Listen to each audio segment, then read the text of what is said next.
Orange.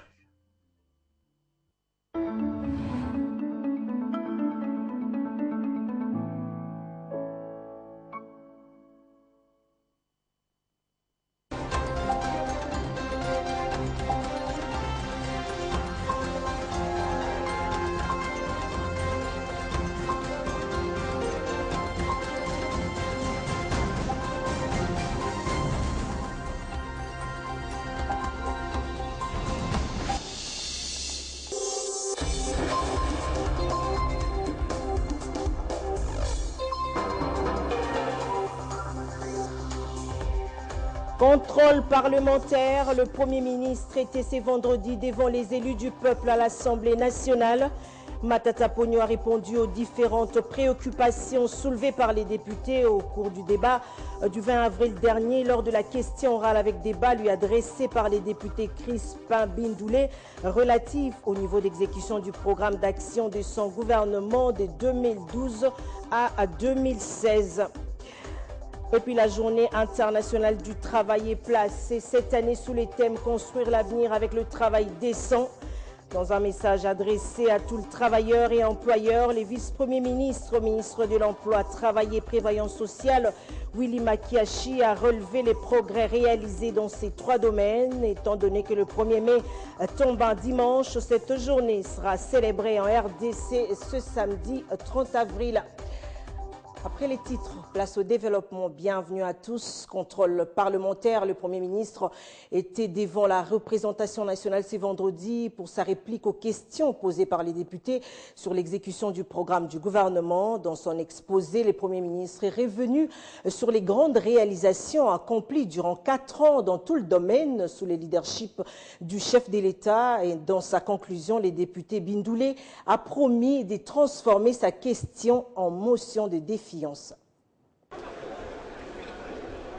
Après avoir été reporté suite aux obsèques de l'ancien deuxième vice-président Kombo Kissi, la réplique du Premier ministre Matata Ponyo est intervenue ce vendredi au Palais du Peuple.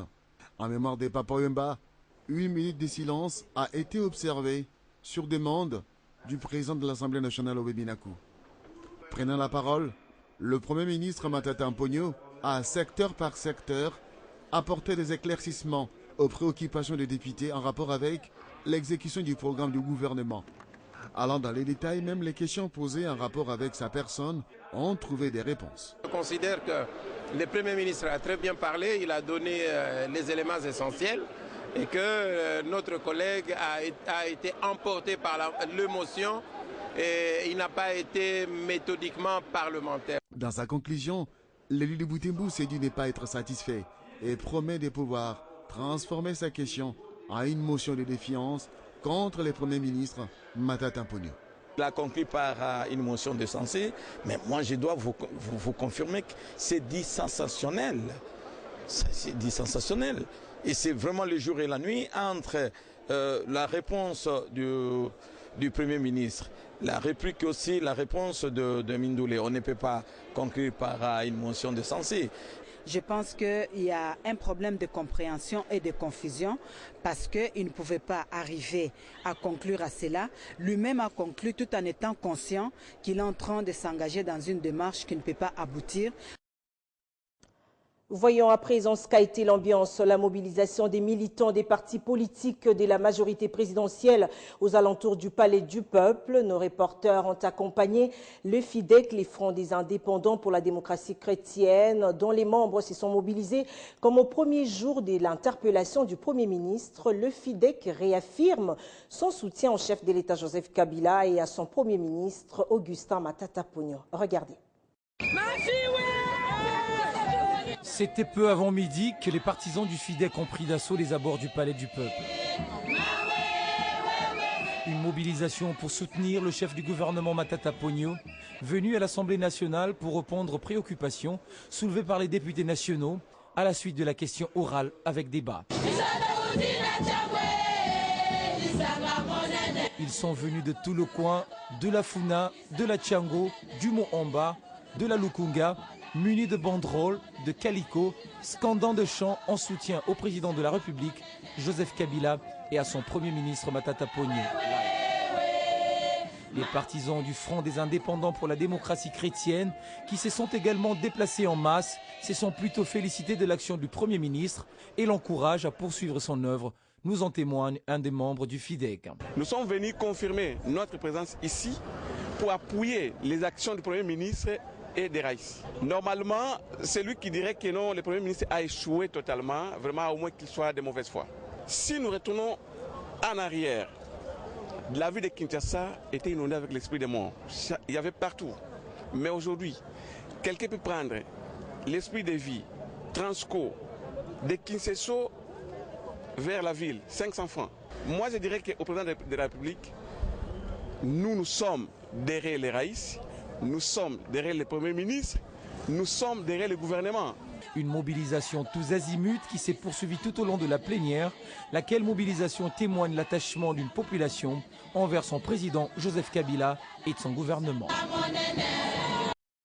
Restons toujours au Palais du Peuple, ouvert jeudi. Les travaux de la Commission de l'éducation, de la communication et des affaires culturelles de l'APF ont été clôturés ce vendredi par les présidents de l'APF et président de l'Assemblée nationale de la RDC au Baminakou. Dans les résolutions, les députés francophones ont adopté les recommandations en rapport avec l'amélioration de l'éducation, la formation, la communication et à la maîtrise de la haine tic. Les résolutions de Kinshasa seront présentes à Madagascar en juillet prochain.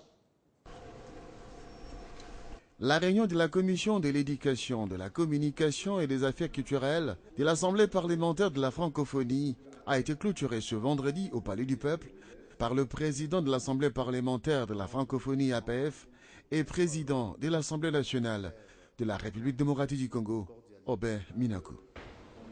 Vos débats de ces 2 jours nous ont démontré, si besoin en est, que nous vivons une époque de grands défis, mais aussi d'immenses possibilités. Pour rappel, les textes que vous avez adoptés sont liés à des domaines très variés. Après des jours de travaux, les participants ont examiné les questions relatives à l'expression culturelle en langue française, à l'éducation, à la formation, à la communication ainsi qu'aux technologies de l'information, de la communication et de l'audiovisuel. Le bilan de ces travaux a été jugé positif par le président de cette commission.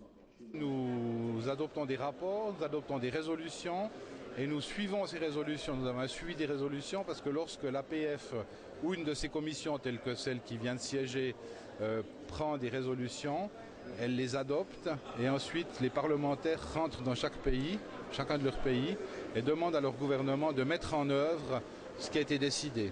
Merci. Autre matière traitée, les participants se sont penchés sur le règlement du prix Senghor qui requiert une révision urgente en vue de récompenser une personne physique ou morale s'étant particulièrement investie pour la promotion de la francophonie ou pour la diversité linguistique et culturelle. Également dans l'actualité, la Journée internationale du travail est placée cette année sous le thème « Construire l'avenir avec le travail décent ». Dans un message adressé à tous les travailleurs et employeurs, les vice-premiers ministres, ministre de l'Emploi, Travail et Prévoyance sociale, Willy Makiachi, a relevé le progrès réalisé dans ces 3 domaines. Et puisque le 1er mai tombe un dimanche, cette journée sera célébrée en RDC ce samedi 30 avril et à Kinshasa, un rassemblement des travailleurs et des employeurs est prévu à la place du cinquantenaire. Suivez un extrait du message du vice-premier ministre Willy Makiachi. Le gouvernement apporte à la masse laborieuse en ces jours un message de paix, de justice, de travail et d'encouragement. Ainsi, je me fais le devoir de vous rappeler que la reconstruction de notre pays passe par le travail décent, seul moyen de lutter contre la pauvreté, le chômage et les sous-emplois, particulièrement des jeunes, des femmes et de tous ceux qui ont choisi notre pays comme leur seconde patrie. Pour la vice-primature, ministère de l'Emploi, Travail et Prévoyance sociale, des efforts sont entrepris pour la promotion de l'emploi, du travail, de la formation professionnelle et de la protection sociale.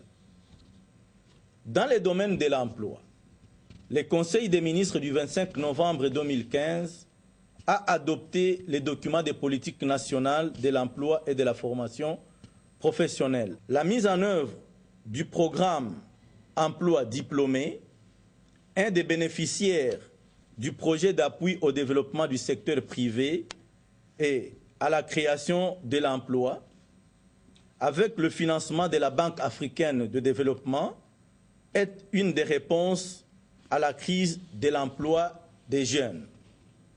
Ces programmes exécutés par l'Office national de l'emploi, ONEM, visent l'amélioration des compétences professionnelles de 10 000 jeunes diplômés pour une période de 4 ans en raison de 2500 bénéficiaires par an dans les provinces de Kinshasa, du Congo central et du Grand Katanga. Dans les domaines de la formation professionnelle, l'Institut national de préparation professionnelle a encadré au moins 36 942 stagiaires sur l'ensemble du pays et 180 formateurs, des formateurs ont vu leurs capacités renforcées.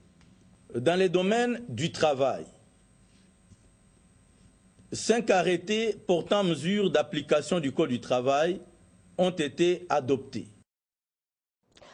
Coopération RDC-Japon, après la signature des accords des dons entre les deux partenaires de longue date, bientôt les travaux de construction de l'INPP Katanga commencent. Cette institution à vocation régionale a pour mission de former la jeunesse non seulement de la RDC, mais aussi de l'Afrique, diminuer la main-d'œuvre étrangère au profit de la jeunesse congolaise. Maurice Chikouya et Willy Makiashi se disent très satisfaits de la stratégie du président de la République, Joseph Kabila, pour la modernisation de la RDC. Les documents qui nous restaient, c'est celui qu'on vient de signer ici. Maintenant qu'on a signé ce document, plus rien ne va nous arrêter pour commencer la construction au Katanga. Je crois que d'ici 3 mois, nous allons pouvoir passer à la vitesse supérieure. Et pourquoi les Katanga? Vous savez que les Katanga, c'est le poumon économique du Congo. Et nous avons beaucoup plus d'opportunités d'emploi dans les Katanga. Et ces opportunités d'emploi aujourd'hui, c'est beaucoup plus la main-d'œuvre étrangère qui est beaucoup plus utilisée là-bas.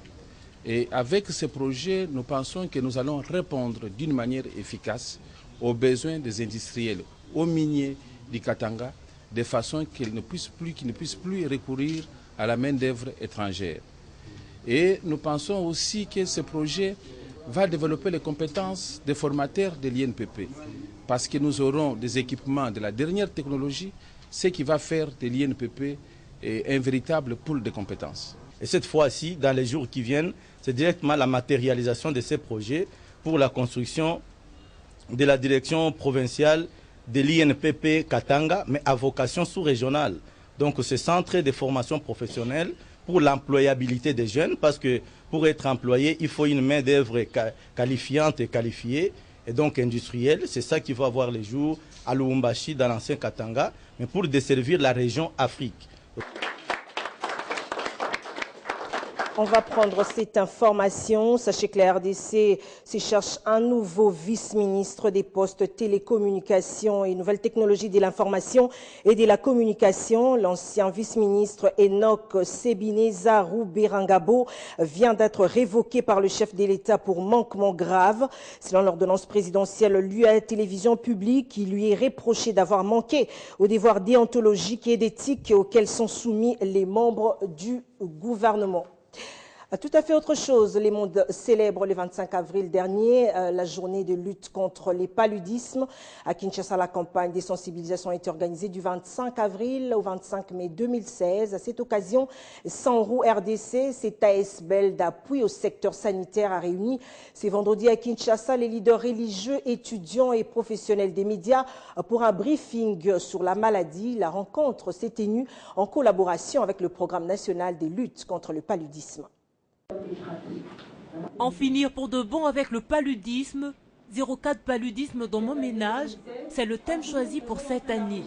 Sur invitation de Sanrou, les professionnels des médias, les leaders religieux, les animateurs de radio communautaires des marchés sont appelés à sensibiliser largement sur la maladie, d'où cette journée de briefing. Malgré tous les efforts qui ont été faits depuis des années, le paludisme continue encore, hélas, à tuer. La population a certaines habitudes, a certains comportements qui sont aujourd'hui en désaccord avec les nouvelles directives. Donc il fallait beaucoup plus de communication pour la promotion de la santé. Sous le financement du Fonds mondial, des numéros de téléphone sont désormais disponibles pour toute question relative au paludisme. Il s'agit notamment du 081 556 61 70 et le 089 588 88 88. Pour le courriel, le www.sanrou.org est également à la disposition de la population quinoise. 30 zones de santé au total sont retenues pour cette promotion. Le paludisme, c'est une maladie grave, mais que nous pouvons facilement éviter. Éviter, c'est en mettant en pratique le moyen de prévention. Et ces moyens sont, il y a d'abord l'assainissement du milieu. Deuxième moyen, c'est l'utilisation des moustiquaires imprégnés d'insecticides. Le paludisme tue, mais le paludisme est évitable. Pour y parvenir, assainir son milieu naturel, utiliser la moustiquaire imprégnée d'insecticides peuvent suffire à lutter contre la maladie. Voilà un des messages de Sanrou à travers cette campagne. L'actualité en province, à Goma, les ministres des hydrocarbures est allé visiter les golfs des Kabundo, constitués comme un second lac dans les lacs Kivu. Sur place, la délégation constituée des Julien Paluku et Marcelin Sichambo a eu des explications des experts sur les dégazages du gaz carbonique dans les golfs, puis des études sur l'exploitation du gaz méthane plus concentré dans le lac. S'agissant de la nouvelle coloration du lac, pas de panique, les experts des luminalogie Canal Ingénierie rassure qu'il n'y a pas de panique. C'est un phénomène naturel qui n'a aucun risque pour la population. On croirait que c'est une randonnée pour le plaisir de voir la beauté du lac Kivu. C'est plutôt pour inspecter le lac qui se retrouve actuellement au cœur du débat entre la population du Grand Kivu. Le gaz carbonique et le gaz méthane, deux composantes chimiques qui ont retenu l'attention des autorités du pays ici présents. Des explications s'imposent. D'après les éléments que je possède, que la mise en œuvre va être début 2017. Pour Ngoy Mukena, visiter ce golfe est une façon de rassurer la population de cette partie du pays sur le souci que lui attache le gouvernement de la République. Je suis venu constater que les travaux avancent bien, enfin le niveau d'exécution de notre contrat avance très bien, mais il y a aussi, je lance aussi un appel vibrant à la population, parce qu'on est en train de couper, je crois, sans voler peut-être, on est en train de couper les cordes, ce qui empêche, qui met en danger notre projet. Donc il faut que les pêcheurs comprennent que ce n'est pas pour l'intérêt uniquement immédiat aujourd'hui, c'est aussi l'intérêt de nos enfants, de toute la population à venir, que nous sommes en train de faire le dégazage dans le golfe des Kabundo. S'agissant de la coloration du lac, les experts commis à ce travail rassurent. Les populations ont à l'heure actuelle pas lieu de s'affoler. Il y a eu des prélèvements dernièrement qui ont été faits. On attend les résultats. Il semblerait qu'il y ait une augmentation du calcium et que les pluies ont une conjugaison d'un certain nombre de phénomènes, comme ça s'était passé la dernière fois. Après la mise en place du comité ad hoc bilatéral sur la surveillance dans l'exploitation du gaz méthane, Ngoy Mukena peut alors prendre le chemin du retour, avec l'assurance que dans un avenir proche, l'énergie sera produite à travers le lac Kivu dans son exploitation du gaz méthane. Restons toujours à Goma, où Ngoy Mukena, accompagné du gouverneur du Sud Kivu, Marcelin Sichambo, se sont rendus au siège du PPRD pour sensibiliser les militants et cadres sur les questions des leurs, dans les dialogues et les fichiers électoraux. Par la même occasion, les ministres des hydrocarbures a remis un don constitué des tôles ainsi que des chaises pour les lancements des travaux de construction du siège du parti à Rutshuru, prévu demain samedi. Arlette Boutella pour plus de détails. L'ambiance est électrique au siège du PPRD Goma. Ngoy Mukena, cadre de ce parti de la majorité présidentielle, ne pouvait pas passer inaperçu. Accompagné du gouverneur du Sud Kivu, Marcelin Sechambo, la sensibilisation sur les questions d'actualité, dont le dialogue et l'enrôlement des nouveaux majeurs étaient abordés. Le message, je l'ai structuré en 3 temps. Le premier temps, c'est que tout pouvoir vient de Dieu. Voilà. Tout pouvoir vient de Dieu.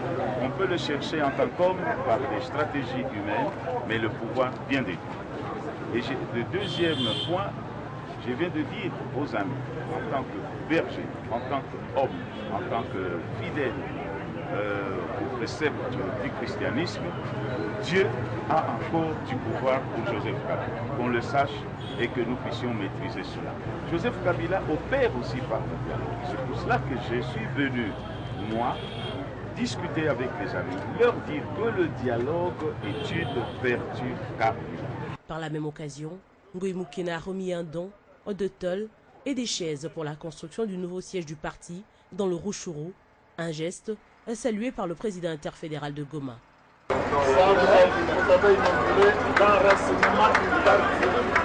Unis autour de Joseph Kabila, ses cadres, membres et militants du PPRD, reconnaissent en ce geste un soutien indéfectible au président du parti Joseph Kabila, autorité morale.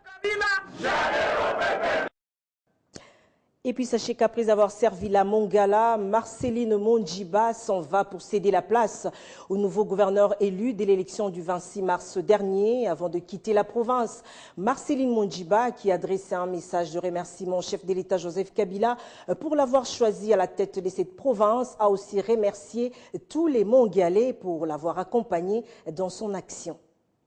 Je suis aujourd'hui heureuse d'avoir été promise à la tête de l'une de 26 provinces de la République et cela restera gravé. C'est un message bilan que fait la commissaire spéciale de la Mongala. Avant de dresser la liste des actions menées durant 5 mois à la tête de l'exécutif provincial, Marceline Mondjiba a d'abord remercié le chef de l'État, Joseph Kabila, puis le Mongalais de leur accompagnement dans cette tâche. Nos remerciements vont au chef de l'État, Joseph Kabila Kabange, par le souci de respecter la Constitution qui recommande au pouvoir public de veiller à l'élimination de toute forme de discrimination à l'égard de la femme, qui a droit à une représentativité au sein des institutions nationales, provinciales et locales. Elle qui a hérité d'une province dont la caisse était vide, s'est réjouie tout de même de quelques actions réalisées. Le lancement de l'émetteur radio-télévision après 26 ans de silence. Le lancement des travaux de voirie urbaine de Lissala dégradés depuis la Deuxième République. Le lancement de l'éclairage public avec le concours de la SNEL dans la ville de Lissala. La baisse des prix de l'eau de la régie des eaux, passant de 250 francs le bidon de 25 litres à 150 francs.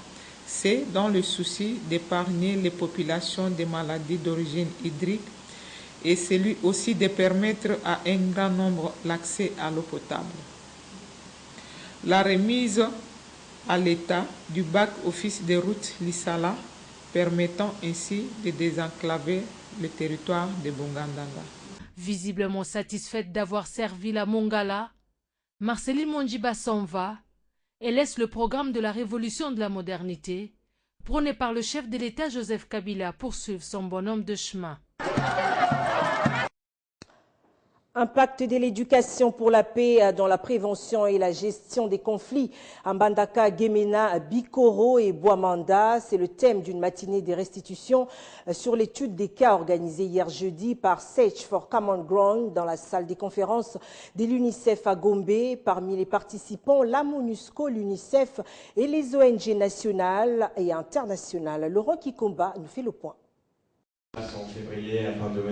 Selon l'analyse menée en 2012 par Search for Common Ground sur les conflits, l'ex-province de l'Équateur est celle où le problème de la discrimination de sexe est particulièrement criant, avec un manque de connaissances de base de la notion de droit de femme et un accès inégal de l'éducation entre les garçons et les jeunes filles. Dans l'Équateur, c'est comme M. venait de le dire, c'est un peu comme les Kassai, donc la majorité des filles ne vont pas à l'école, donc elles sont faites pour le mariage. SFCG, avec l'appui financier de l'UNICEF, a mis en œuvre un projet orienté vers la jeunesse et la consolidation de la paix dans l'ex-province de l'Équateur entre septembre 2015 et le mois en cours visant à améliorer la connaissance et l'implication de jeunes dans la gestion des conflits en vue d'influencer le politique et la stratégie de l'éducation pour la consolidation de la paix. Des thèmes très larges, donc les thèmes genre et conflit qui ont été abordés lors de cette étude pour pouvoir permettre aux habitants de s'exprimer au maximum sur l'ensemble de ces thématiques. Cette étude aujourd'hui, elle va nourrir les études précédentes dans une région, l'Équateur, qui est généralement une région qui est un peu moins connue que les autres régions de la RDC, donc ce qui est extrêmement intéressant aussi de découvrir par le biais de cette étude, sur des aspects genre et conflits qui sont aussi moins connus pour cette région et qui vont pouvoir aider les acteurs à mieux comprendre quelles sont les thématiques locales. Cet atelier a comme objectif général de contribuer à la production des évidences et pratiques sur la contribution de l'éducation dans le processus de consolidation de paix sociale, dans une perspective d'influencer la planification sectorielle en considérant les questions d'équité et de vulnérabilité. Et rendons-nous dans le Tanganyika, c'est dans sa casquette du gouverneur des provinces et non plus celle du commissaire spécial que Richard Ngoyi Kitangala a regagné sa province ce vendredi après un séjour à Kinshasa où les chefs de l'exécutif du Tanganyika a pris part à l'atelier d'harmonisation des priorités et des développements des entités décentralisées.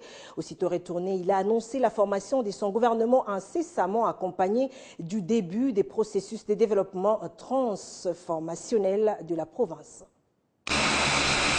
Il est 9h50 local lorsque l'avion à bord duquel retourne à Kalemi le gouverneur du Tanganyika, Richard Ngoyi Kitangala, atterrit. Avec lui, le vice-gouverneur Ali Binomari Simukinje. Après l'accueil par les membres du Conseil de sécurité, place aux honneurs militaires. Le gouverneur de province a ensuite passé en revue les troupes rangées en son honneur, saluant au passage les nombreuses personnes venues accueillir leur tout premier gouverneur. Richard Ngoyi Kitangala dit avoir été à Kinshasa pour participer à l'atelier d'harmonisation des priorités de développement des provinces. Il faudrait mettre la confiance en chef de l'État. Le chef de l'État nous a promis de transformer la ville de Kalemi avec vos gouvernants que vous avez actuellement et nous allons la transformer. Soutenons les dialogues pour que nous puissions aller aux élections apaisées. Que les gens ne viennent pas distraire les gens ici. Oh non, élection, oh calendrier, oh nous ne sommes pas d'accord. Mais finalement, nous devons booster le développement de cette province avec Joseph Kabila Kabange. Puis, une longue caravane motorisée s'est formée jusqu'au rond-point Kisebwe où une foule innombrable attendait son gouverneur. Richard Ngoyi Kitangala a d'abord fait observer une minute de silence en l'hommage de Papa Wemba. Dans la foulée, il a restitué sa mission de Kinshasa avant d'aborder son soutien inconditionnel au dialogue national qui, selon lui, devrait lever les options à l'impossibilité de la CENI à pouvoir organiser les élections dans le délai. Par ailleurs, il a annoncé le début du développement transformationnel de sa coquette province, le Tanganyika. On va terminer avec ces communiqués du cabinet du vice-premier ministre de l'Emploi, Travail et Prévoyance sociale, Willy Makiachi. Subsidiairement à notre communiqué officiel du 26 avril 2016, nous apportons des précisions par rapport à la fête du 1er mai qui sera célébrée ce samedi 30 avril 2016 à la place du Cinquantenaire en face du Palais du Peuple, point de chute de notre rassemblement. À 9h, nous demandons aux employeurs tant du secteur public que privé ainsi que de l'administration publique de prendre en charge tous les frais habituels y afférents pour leurs travailleurs. Concernant les différents points de départ pour la marche des travailleurs et agents de l'État fixés à 8h, vous référez à vos syndicats respectifs. Par conséquent, la journée du samedi 30 avril est déclarée chômée et payée sur toute l'étendue du territoire. Ce journal est complètement fini. Voici le rappel de titre. Un contrôle parlementaire, les premiers ministres étaient ce vendredi devant les élus du peuple à l'Assemblée nationale. Matata Ponyo a répondu aux différentes préoccupations soulevées par les députés au cours du débat du 20 avril dernier. Lors de la question orale avec débat lui adressée par les députés Crispin Bindoulé relative au niveau d'exécution du programme d'action de son gouvernement de 2012 à 2016. Et puis la Journée internationale du travail est placée cette année sous les thèmes « Construire l'avenir avec le travail décent ». Dans un message adressé à tous les travailleurs et employeurs, les vice-premiers ministres, ministre de l'Emploi, Travail et Prévoyance sociale, Willy Makiachi, a relevé les progrès réalisés dans ces trois domaines, étant donné que les 1er mai tombent un dimanche. Cette journée sera célébrée en RDC ce samedi 30 avril. Restez avec nous pour la revue de presse.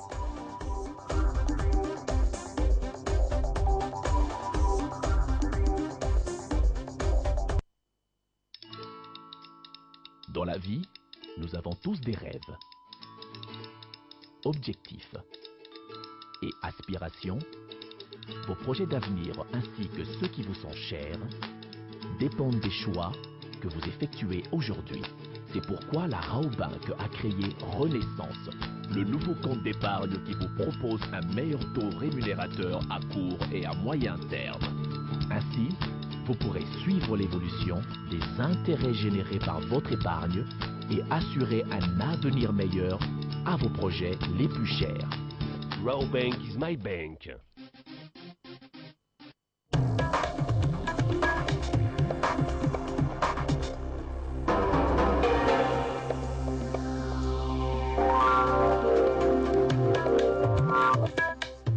La revue de presse de ce soir porte la signature des Claude Biringaniné. Bienvenue à vous, Claude.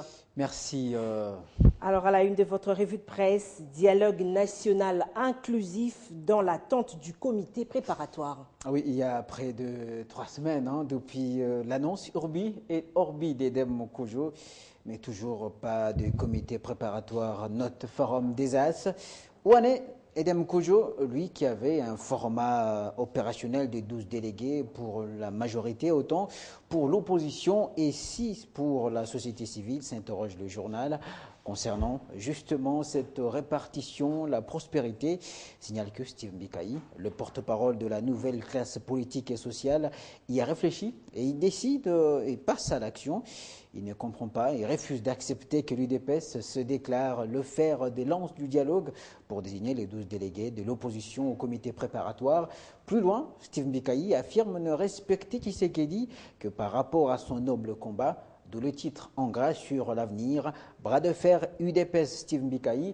D'après le quotidien, ces déclarations de l'UDPS et de Steve Mbikaï vont obliger la convocation d'un mini-dialogue au sein de l'opposition pour calmer cette tension qui risque bien de perturber non seulement la publication du comité préparatoire, mais aussi les conclusions issues du dialogue. Et puis ce titre, pour terminer, Kinshasa dans l'attente des obsèques des Papa Wemba. Sa dépouille a été accueillie hier, rappelez-vous, par des milliers d'Équinois, écrit Géopolis Hebdo, de l'aéroport de Ndjili en passant par le boulevard Lumumba jusqu'à la morgue de l'hôpital du Cinquantenaire où le corps est gardé. Des personnes scandaient tous les surnoms de Chungu Mbadio, Vieux Boukoul, 100% star, Kourouyaka, maître d'école, le pape de la SAP, et Koumani, le roi de la rumba congolaise, Kolo Histoire, et voilà, j'en passe. Un artiste ne meurt pas, martèle. Cependant, la référence plus, un artiste meurt pour être encore plus grand. Papa Wemba, mort est désormais plus grand que vivant. Dixit, le gouverneur de la province du Sankuru, qui a accompagné la délégation congolaise en Côte d'Ivoire pour le rapatriement de la dépouille. Et pour ne pas revivre le Capharnaüm d'hier, la tempête des tropiques propose des mesures draconiennes pour l'ordre aux obsèques de Kourouyaka au regard de tout ce qui s'est passé hier avec les Koulouna, car ces derniers ne laisseront personne tranquille. Et alors que beaucoup pensaient que ces funérailles seraient organisées dans l'un des stades de Kinshasa, écrit RFI, le gouvernement, lui, en a décidé autrement. Ce sera plutôt au Palais du Peuple et il n'y en aura pas des restrictions pour accéder au Palais du Peuple. La journée de lundi, tout le monde viendra s'incliner jusqu'au petit matin. La journée de mardi, ce sont les officiels. Et après, à 13h, on conduira bien Papa Wemba à sa dernière demeure. C'est ce qu'a dit Banza Moukalai, qui est le ministre de la Culture. Voilà tout. Eh ben, nous disons l'artiste est mort, mais vive l'artiste. Voilà, à travers ses œuvres, bien sûr. Voilà, une revue de presse sélectionnée par Claude Biringaniné. Merci à vous, Claude. Merci.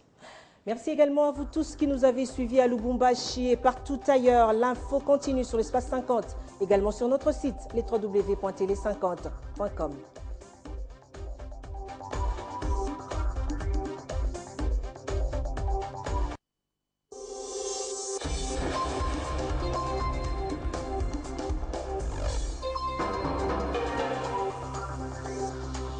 Ce programme vous a été offert par Orange.